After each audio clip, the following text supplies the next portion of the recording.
orphan. I don't know what that meant. I don't want to know.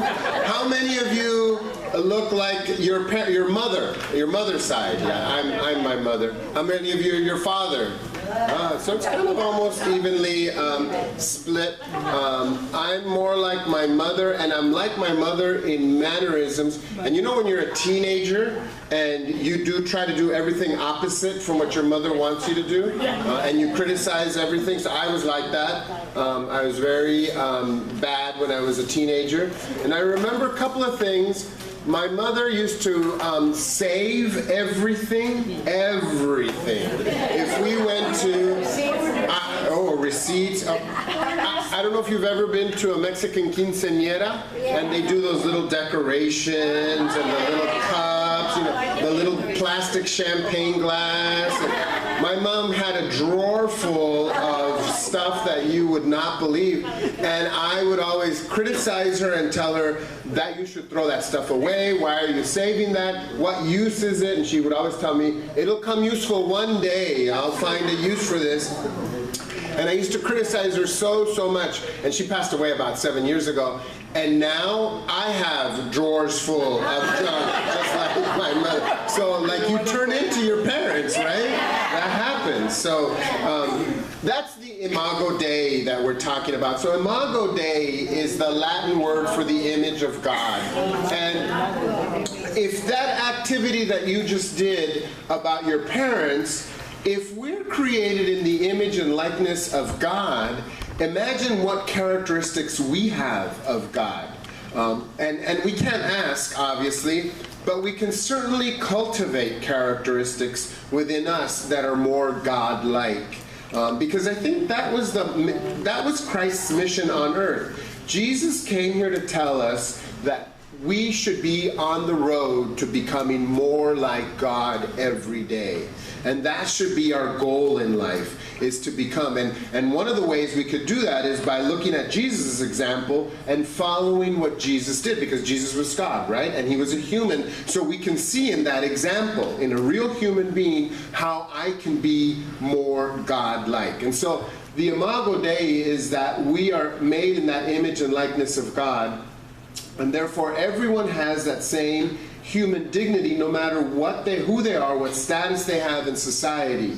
And we treat one another, as Jesus says, with love.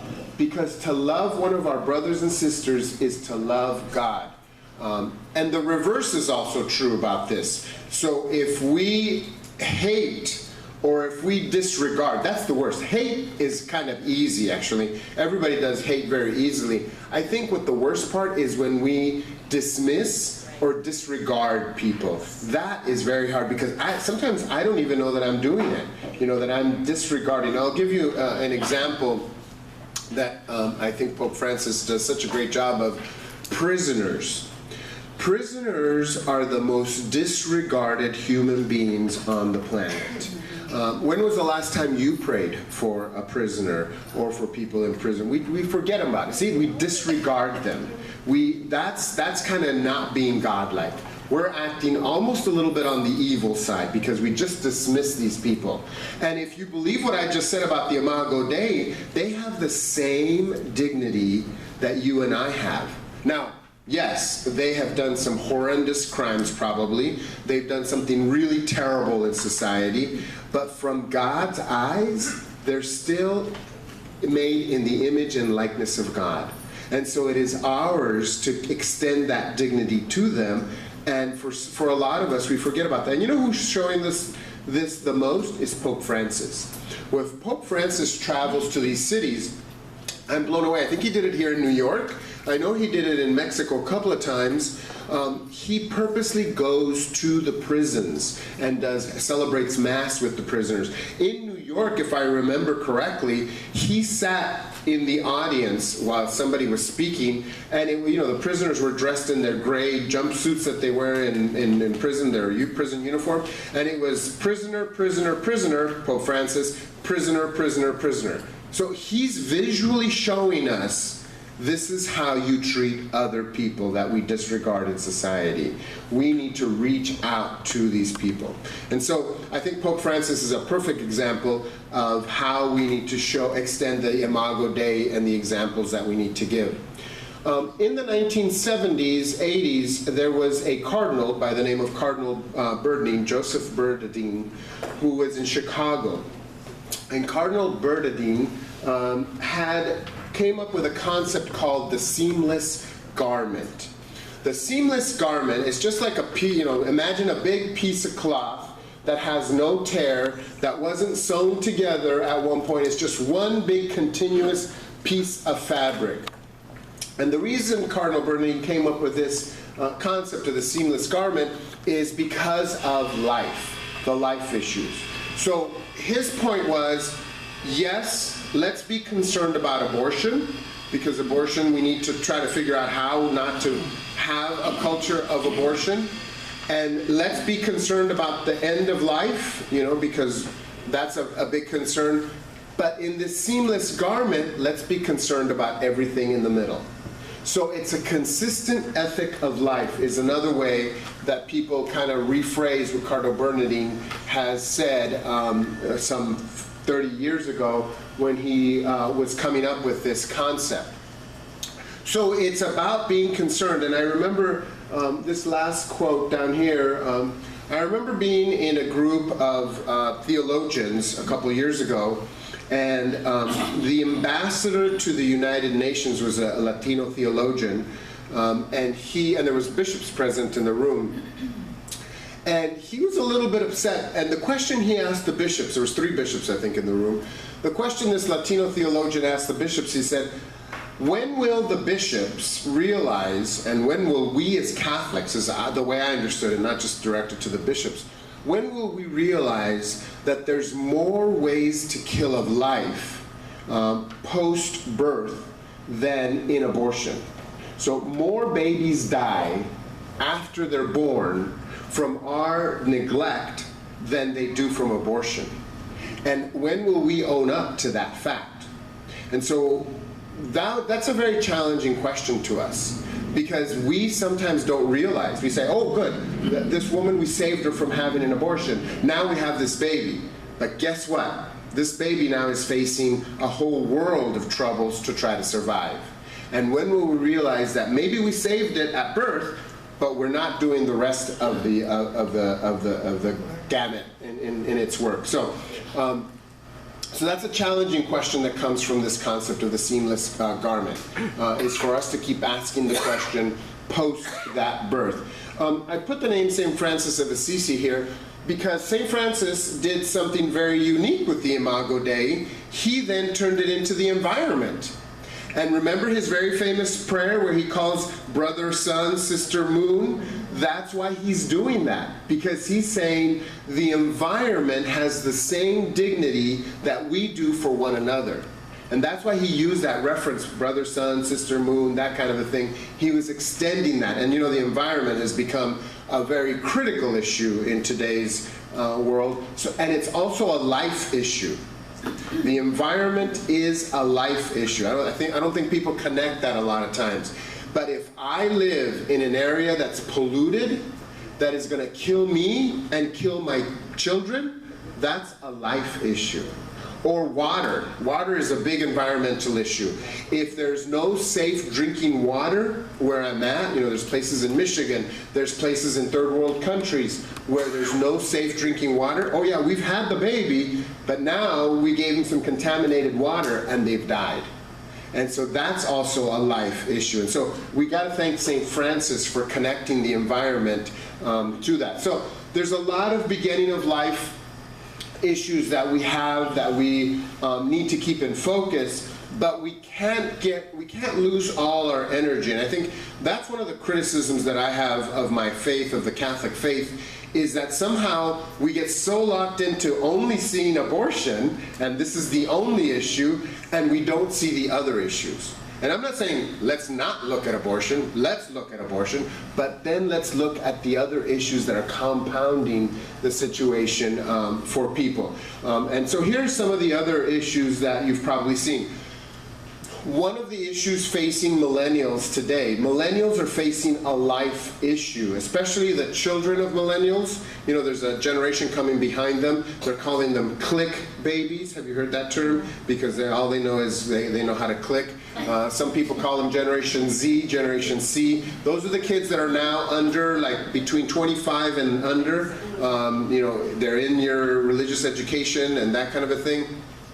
And I was having dinner with a friend of mine back in El Paso. Not that I'm from there, but I just happened to be there with a friend of mine. And we were talking about this topic about millennials and their sense of faith and religion. And she said, you know, millennials are afraid they're going to die. And I go like, well, that's the silliest thing to think. I mean, I see these millennials inventing Uber and inventing this and all this computer and website and technology and apps. And I go, I never think of millennials thinking that they're going to die. And she said, what about all these, now this was a week before it happened there in El Paso, what about all these mass shootings? I didn't grow, I don't know about you, but I grew up here in this country in Arizona, and I never grew up with a sense that if I go to school, I could die. Kids today, and I know we're removed from that because, you know, I don't know about all of you. You all look very young, but I'm older than you. But the last time I was in a classroom as a student was many, many years ago. And sometimes we get removed from their concerns, but I do think kids today think, if I go to school, I may die. That's a life issue. That's a life issue. And we're not dealing with their anxiety. You know, what about going to church? What about any place where where a big crowd of people congregates? You know, I may die. I may die in a concert. I may die in a Walmart. I mean, you may die in a Walmart from buying stuff there. Another story altogether. Unemployment, sexual harassment, there's a lot of sex trafficking that's out there. You know, again, that's an issue we don't think about. You know, they're in today's day and age, and I know we see this at Dignity Health because they show up at our emergency rooms. There are sex slaves. There's slavery. Did you know that? There's slavery today in this, that's a life issue. That there's slavery, and that people are being traded for the sexual industry. And you know, they come to our emergency room, and I'll just give you a glimpse of how difficult this is to treat. The reason they're slaves is because in their country, they're holding their family hostage.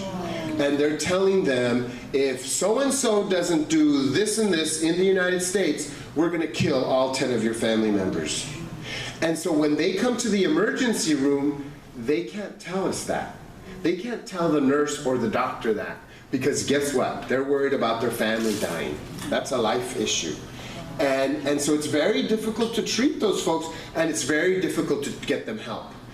Even if they say something, we've got to be super careful. Not that we have a huge program for this, but it's a very difficult issue to treat. It's not easy. It's not just like, okay, you're in a problem, call the police, it's done. No. It could be a lot worse for that person. So all these issues that are on here, and of course, you know, the big one that that's come up recently is the end of life, you know, assisted suicide, and people wanting to take their lives, the despair that they're feeling in their lives. So, I mean, that issue for me is not just an end of life issue. I just had a really good friend who committed suicide last month, and it's the despair that people feel in society. That we can do something about. I can help somebody talk through despair, but if we can't have that conversation, we can't do anything about that. So these are some of the issues that I think are in that whole thing. I'll give you one more example because I think sometimes people don't connect it, and that's death penalty. Death penalty is a life issue. And here's the mind blower for people that sometimes people don't understand. Abortion and death penalty is the same issue. It's the same exact issue. And people don't see it that way because they go, oh yeah, no, but this person, he raped or he killed or he did this or took drugs, and the baby's innocent. That's not the same issue. It is the same issue. And we disconnect it because we don't like these people over here. we've lowered their human dignity. And so because we don't like them, that's why we don't see it as the same issue. But it is the same issue. I'll tell you a funny story about that. I did the Stations of the Cross when you're here at St. Joseph's in Alameda. And the first station, do you remember what the first station is? Jesus is condemned to death penalty. And so there were modern Stations of the Cross, and I said, we've got to pray for those on death row and for everybody that's I'm going to be killed by the electric chair or however they're killing people nowadays. And so we prayed it, and I had a coach, one of these jock coaches, Again, I get a lot of angry reactions from people. He's steaming up. I could see him from a distance. I go, this guy is really angry at me. Same kind of thing with the smoke. I mean, he had smoke out of his nose on top of that. And then he gets really close, starts yelling. I could feel the mist of spit all over my face. And he says to me, how dare you make me pray for rapists and murderers? I will not pray for that, and I think your prayer is wrong. And my response to him is, that's our Catholic faith. That's who we are as Catholics. We pray for those people because they have human dignity. It's hard, it's not easy, but that's what it's all about. Jesus is a model of love and respect for human dignity. And the only thing that I want to share with you here is two things that Jesus did, the Beatitudes. If you really want to be seeped in human dignity from the perspective of Jesus, so now we've got the Imago Dei in the Old Testament, and we've got Jesus in the New Testament with the Beatitudes. Go back and reread those Beatitudes, because the Beatitudes are about human dignity in various forms. And so I think that, and a lot of people call the Beatitudes the second commandment. They can't be 10 commandments because there's only 8 of them, as you know. But those are Jesus' commandments that he was giving us. And they're different than the 10 commandments. They're not legal. They're more about us filling our hearts and our spirit to do that work. Which brings us to the second story that Jesus used, which was the Good Samaritan. I love this picture of the Good Samaritan because the person that is found on the side of the road is naked. To be naked is to be the most vulnerable. Imagine if you fall out here after this meeting and you're naked in the street, how horrible you would feel on top of your injuries. So this person on the horse, on the donkey, is at the lowest point in their humanity. And on top of that, if you remember the story of the Good Samaritan, I don't think I have to repeat it to you, 3 people, passed by him and ignored him, lowering the human dignity of that person. Even further than being naked and injured, now 3 people have rejected me, and one of them was a priest.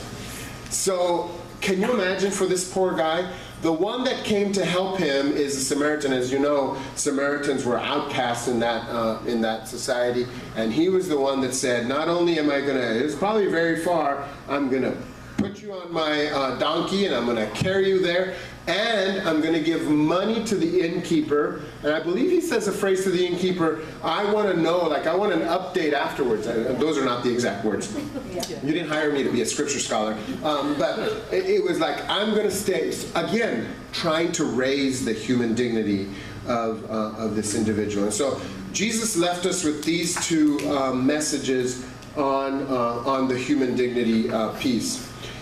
So the other example that I want to give you is of Pope Francis, and I wish I would have found a good video of him, because I usually like to use video. I don't know how much time you guys were going to have, but Pope Francis talks about the new evangelization. You've probably heard about that.